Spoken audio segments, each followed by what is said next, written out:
क्या है। प्रश्न करने के बाद ममता शब्द का विश्लेषण भी किया।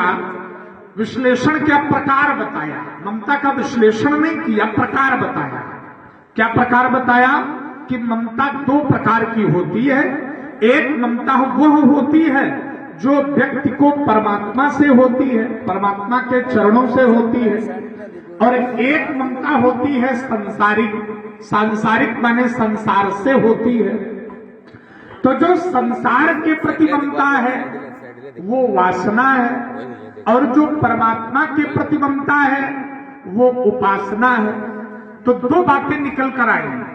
पहली बात ये आई कि परमात्मा के प्रति जो ममता की जाए वो उपासना है, और संसार से जो ममता की जाए या संसार के लोगों से जो ममता की जाए वो वासना है। अब मैं चिंतन यहां पर लक्ष्मण को ये दे रहा हूं कि मेरी ममता धनुष से है। मेरी ममता, मैं स्वीकार करता हूं कि मुझे ममता है। मैं उन महात्माओं में नहीं हूं जो ये कहने लगूं कि मुझे ममता नहीं है। मैं ये कहता हूं कि मुझे इस धनुष से ममता है। अब ये निर्णय लक्ष्मण को करना है कि परशुराम जी को जो धनुष से ममता है वो वासना है या उपासना है। किसी ने एक मेरा तर्क ले लें। तर्क मेरा ये है, लक्ष्मण ने कहा कि जो संसार से ममता की जाए वो वासना होती है, और जो परमात्मा से की जाए वो उपासना होती है। तो ये धनुष परमात्मा तो है नहीं, हम ये भी नहीं कह सकते कि ये धनुष परमात्मा है। तो ये परमात्मा भी नहीं है और ये सांसारिक भी नहीं है। देखिए दोनों बातें हैं। ये धनुष परमात्मा भी नहीं है और ये धनुष सांसारिक भी नहीं है। और प्रकार तुमने दो ही बताए हैं, एक ममता परमात्मा के प्रति और एक ममता संसार के प्रति। तो ये परमात्मा तो है नहीं और ना ही ये सांसारिक है। क्यों? क्योंकि ये धनुष संसार से परे। आचार्य ने प्रमाणित भी किया, इमे द्वे धनुषी श्रेष्ठे दिव्ये लोकाभिपूजते। एक शब्द आया दिव्य। दिव्य माने होता है अलौकिक, और अलौकिक माने होता है अमाने नहीं, लौकिक माने सांसारिक। ये सांसारिक नहीं है। और ममता के प्रकार तुमने दो बताए, एक परमात्मा एक संसार। तो न तो ये परमात्मा है न ये संसारिक है। तो मेरी ममता कैसी है, उपासना है या वासना है? ये निर्णय तुम स्वयं कर लो। हम तुम्हारी गेंद तुम्हीं को दिए दे रहे हैं और इसको थोड़ी देर खेलो, और जब खेलोगे तो कुछ निर्णय मिलेगा। द्वितीय बिंदु, लक्ष्मण ने कहा कि बहु धनवी तोरी लड़िकाई कबहु न असरस्कीन गोसाई। मैंने बालकाल में बहुत धनुइयां तोड़ी, परशुराम जी ने कभी क्रोध नहीं किया। इसी प्रश्न में ही उत्तर छिपा। लक्ष्मण ने क्या प्रश्न किया? बहु धनुई तोरी लड़िकाई। कब तोड़ी? लड़िकाई। तो लड़िकाई में किया गया कार्य। यहां लड़िकाई शब्द का अर्थ केवल छोटेपन से न ले, यहां लड़िकाई शब्द में खेल भी छिपा, क्रीड़ा।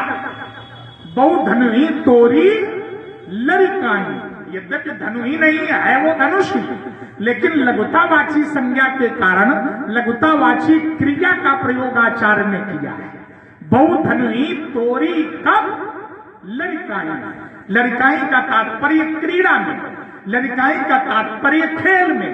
तो जो खेल में क्रीड़ा में तुमने किया है उस पर हमारा कोई विरोध नहीं है। लेकिन आज ये जो क्रीड़ा की गई है ना, और इस क्रीड़ा पर भी मेरा कोई विरोध नहीं जो किया गया।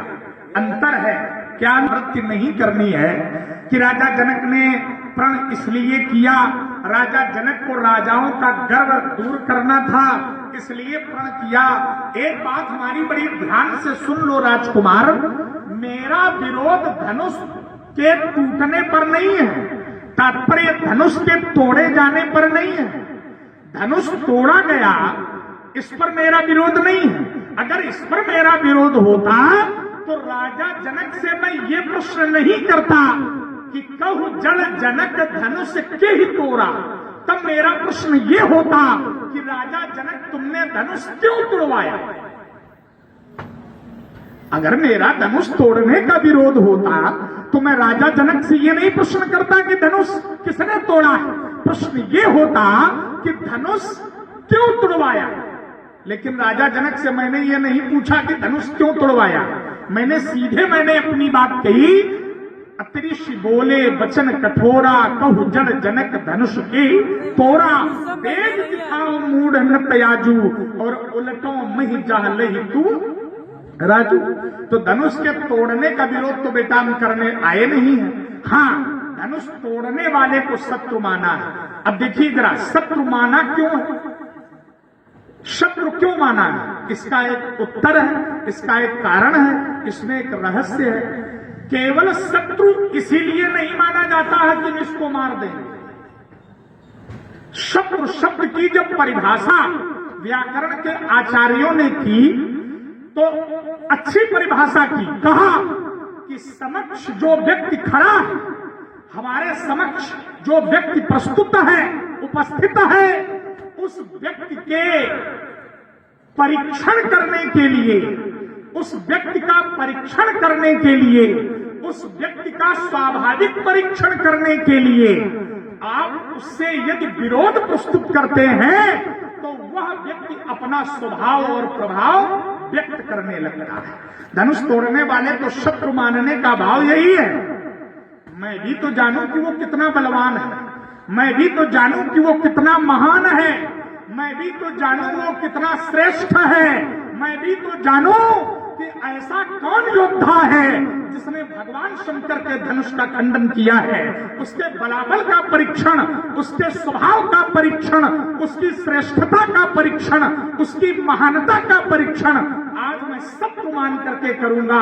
इसलिए मैंने धनुष तोड़ने वाले को शत्रु माना और कहा कि सुनहु राम जय शिव धनु तोरा, तो सहस बाहु सम सो रिपु मोरा, सो बिलगाऊ बिहाई समाजा, और न तुम्हारे जे हैं सब।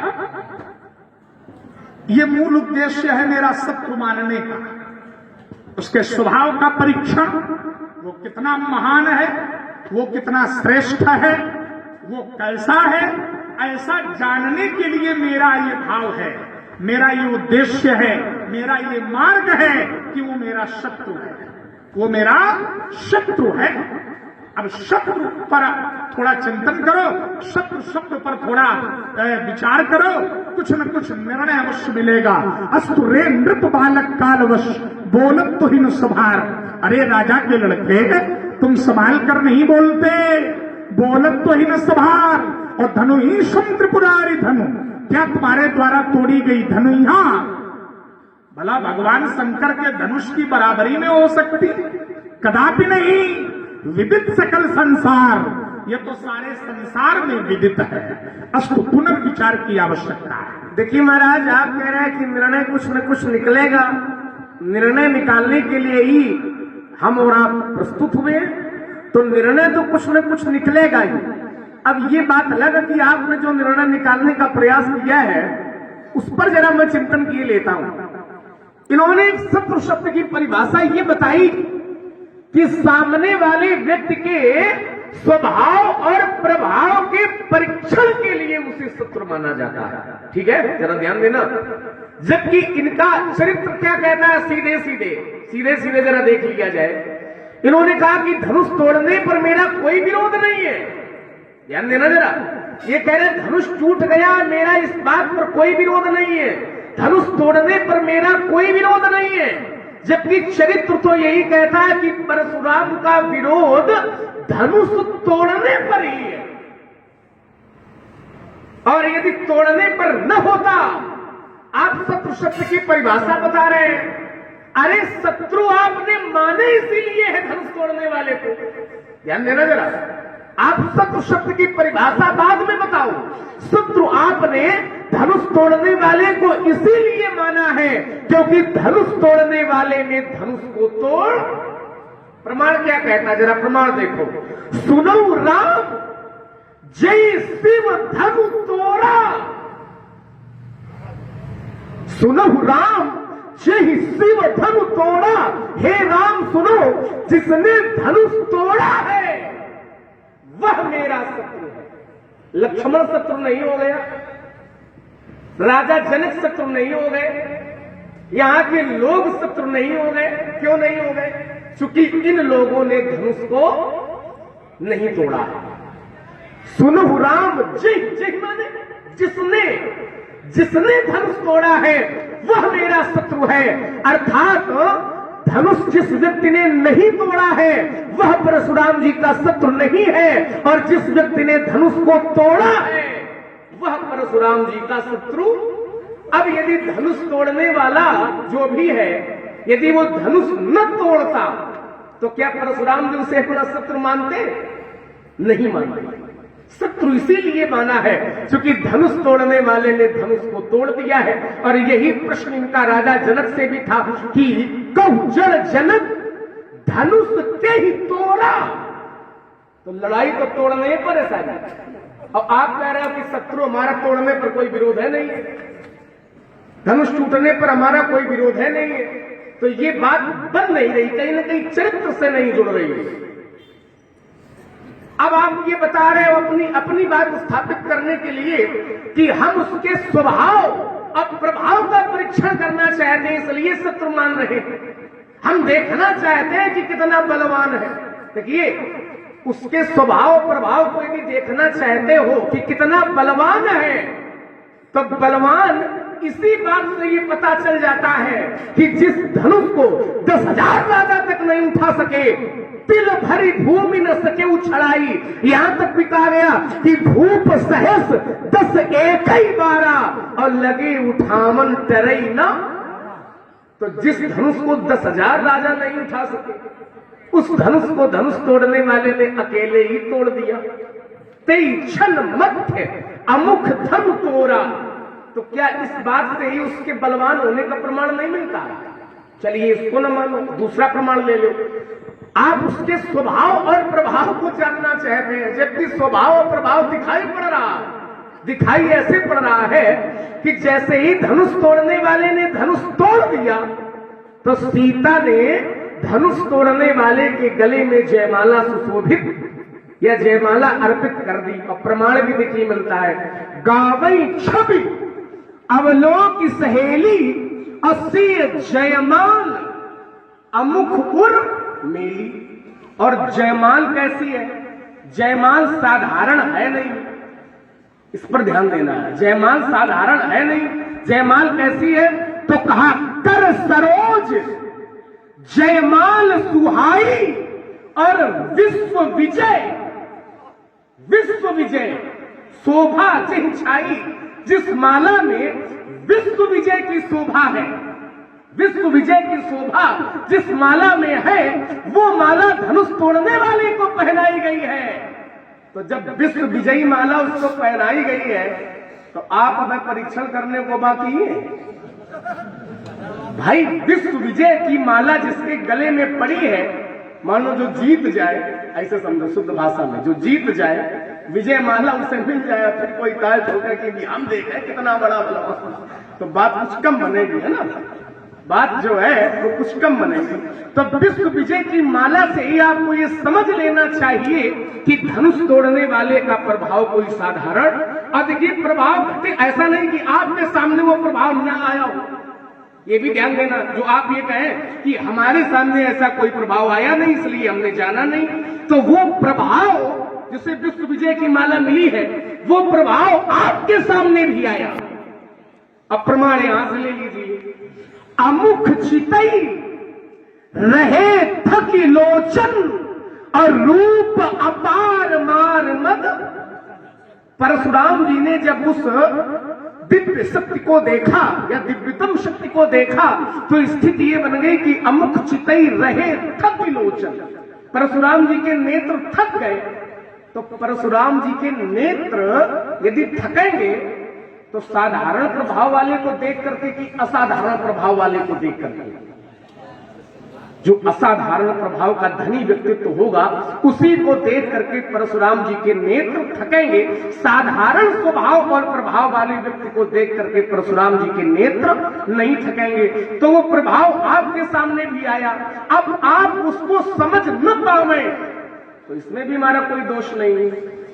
अच्छा, एक सीधा सीधा उत्तर और बड़ा मीठा भी है, ये है जैसे आपने कहा कि हमने ये पूछा कि धनुष तोड़ा किसने, तोड़ा किसने, उसका स्वभाव, उसका परीक्षण हम करना चाहते हैं। देखिए तो सीधी सीधी बात है, विवाह हुआ है, जयमाला पहनाई गई है, इतने लोग बैठे हैं, विश्व विजय की जयमाला जिसके गले में दिखाई पड़े तुम जान जाओ कि इसी व्यक्ति ने धनुष तोड़ा। अब यदि जयमाला भी आपको न दिखाई पड़े तो इसमें भी लक्ष्मण का कोई दोष नहीं है। और ये प्रमाण मैंने दिया कि जयमाला पहनाई गई, गावई छवि अवलोक सहेली सी जयमाल, ठीक है। तो यहां आपको समझ लेना चाहिए एक बात को। तो दूसरी बात जो आपके मुख निकल करके आई वो बड़ी अच्छी आई, वो ये निकल करके आई कि लक्ष्मण संसार के प्रति जो ममता होती है वो वासना होती है, और जो भगवान के प्रति की जाए ममता वो उपासना होती है। तो इन्होंने कहा हम और महात्माओं की तरह ये नहीं कहते हैं कि हमें ममता नहीं है, इन्होंने कहा हमें ममता है, धनुष से ममता है। और लक्ष्मण ये निर्णय कर ले कि धनुष से ममता ये किस कोट के अंतर्गत आवेगी। चूंकि एक शब्द इन्होंने कहा कि ये धनुष लक्ष्मण दिव्य है, दिव्य है धनुष, तो दिव्य धनुष है तो इसको सांसारिक नहीं कहा जा सकता है। दिव्य माने अलौकिक, आपने कहा जो इस संसार का न हो। तो लक्ष्मण ये निर्णय निकाले कि धनुष से ममता हमारी करना ये वासना के अंतर्गत आवेगा कि उपासना के अंतर्गत आवेगा। देखिए महाराज, मैं तो सीधे सीधे कह रहा हूं कि धनुष से ममता करना आपका ये वासना के अंतर्गत ही आवेगा, ठीक है। क्योंकि मेरी दृष्टि में धनुष से ममता न की जाए, भले ही वो आपकी दृष्टि में अलौकिक है, मेरी दृष्टि में जिनका धनुष है उनसे ममता की जाए। माने भगवान शंकर का ये धनुष है तो ममता भगवान शंकर के चरणों से की जाए, धनुष से ममता न करें। और इसका आधार क्या है जो मैं ये बात कह रहा हूं कि धनुष का के प्रति ममता करना ये वासना के अंतर्गत ही आवेगा। तो एक वाक्य मैं दिए देता हूं, धनुष के प्रति ममता इसलिए नहीं करनी चाहिए कि जिसे नष्ट होना है, जिसे नष्ट होना है, या जो संसार में आकर के नष्ट हो रहा है, तो नष्ट होने वाले के प्रति ममता नहीं करनी। क्योंकि जब वो नष्ट होगा तो निश्चित रूप से हमें दुख की अनुभूति होगी। तो दो वाक्य मैं दे रहा हूं, नष्ट होने वाले के प्रति, चूंकि आपने कहा गेंद हमारी खेलो, अब ये हमारी गेंद भी थोड़ी देर आप खेलो। दो वाक्य मैं दिए देता हूं, नष्ट होने वाले के प्रति ममता की जाए, ये वाक्य ज्यादा सही है कि ये वाक्य ज्यादा सही है कि जो कभी नष्ट न हो उसके प्रति ममता की जाए। धनुष कल था, आज नष्ट हो गया, लेकिन भगवान कल भी थे, भगवान आज भी है, अब भगवान कल भी रहेंगे। इसलिए ममता यदि करनी है तो भगवान के श्री चरणों से करनी चाहिए। भगवान के धनुष के प्रति श्रद्धा हो, कोई बुराई नहीं है, आस्था है, कोई बुराई नहीं है, लेकिन धनुष के प्रति ममता ना हो, ठीक है। जैसे अलौकिक शब्द का एक अर्थ आपने किया कि अलौकिक, दिव्य माने अलौकिक। देखिए दिव्य माने अलौकिक भी होता है, हम ऐसा नहीं कहेंगे कि अलौकिक नहीं होता है, क्योंकि दिव्य माने अलौकिक भी होता है, लेकिन दिव्य शब्द के भी कई अर्थ होते हैं, दिव्य शब्द के भी कई अर्थ होते हैं। जैसे दिव्य माने अलौकिक भी होता है, दिव्य माने प्रकाशमान भी होता है, दिव्य माने अति सुंदर भी होता है। तो अब जो आपको अच्छा लगा आपने लगा लिया, प्रकाशमान भी तो होता है दिव्य माने, दिव्य माने अति सुंदर भी होता है, और प्रमाण भी है कि दम के उद्दामी जी जब लय हो, तो धनुष दिव्य माने प्रकाशमान भी होता है। तो इस बात को आप थोड़ा समझने का प्रयास करें और हमें भी समझाने का प्रयास करें कि जिसे नष्ट होना है तो क्या नष्ट होने वाले के प्रति हमें ममता करनी चाहिए। मैं अपनी बात रोकता हूं और आपकी बात को बड़े पवित्र मन से सुनना चाहिए। पहले तो लक्ष्मण ने धरातल ये बनाया ही नहीं था, पहले तो लक्ष्मण का धरातल तो दूसरा था। पहले तो लक्ष्मण ने ये कहा कि संसार के प्रति ममता न हो, परमात्मा के प्रति ममता हो। अब तुमने अपना तर्क पुनः बदल दिया, परिवर्तित कर दिया, अखाड़ा ही छोड़ दिया जो बनाया था। तो जो अखाड़ा तुमने बनाया है पहले उसी में रहो, अब दूसरा न बनाओ। पहले जो बना लिया है उसी में दो दो हाथ हो जाए, इसके बाद दूसरा जब बनाओगे तो उसमें भी प्रवेश होगा। तो अभी तो दोनों जो है, अभी तो तुमने क्या किया कि पहला अखाड़ा बनाया और बना के बाहर निकल गए, रुके नहीं। इन्होंने क्या कहा था? इन्होंने कहा था कि या तो संसार के प्रति यदि ममता है तो वो वासना है, और जो सांसारिक ममता नहीं है वो उपासना है। माने भगवान के प्रति जो ममता की जाए वो उपासना है, और संसार के प्रति की जाए तो वासना है। तो मैंने कहा ये धनुष ना तो संसार है और ना ही भगवान है, सांसारिक नहीं है और भगवान भी नहीं है। तो ये हमारी जो ममता है ये वासना है या उपासना है? तो लक्ष्मण ने इस बिंदु को अलग करते हुए अपना पुनः एक नया बिंदु फिर दिया कि मैं तो ये कहता हूं कि जो नष्ट होने वाला है उसके प्रति ममता न हो। बदला, अपना बिंदु बदला, कहा कि जो नष्ट होने वाला है उसके प्रति ममता न हो। ध्यान देना, और जिसे नष्ट नहीं होना है उसके प्रति ममता हो। ये जो नष्ट शब्द तुम दे रहे हो कि जिसको नष्ट होना है, जिसको नष्ट होना है उसके प्रति ममता न हो। अच्छा, ऐसा कौन है जो नष्ट नहीं होता है ब्रह्म को छोड़कर? जैसे तुमने कहा कि भगवान के प्रति ममता हो। अरे हमने तो शास्त्रों में ये जाना है कि भगवान को भी अपना शरीर छोड़ना पड़ता है।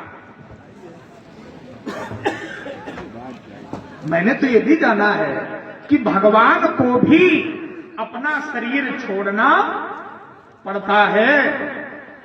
आप समझिए, अगर नहीं छोड़ना पड़ता है तो फिर ब्रह्मा जी की आयु क्यों निर्धारित की गई? ब्रह्मा जी भी तो भगवान है, विष्णु जी भी भगवान है, तो भगवान विष्णु की आयु क्यों निर्धारित की गई?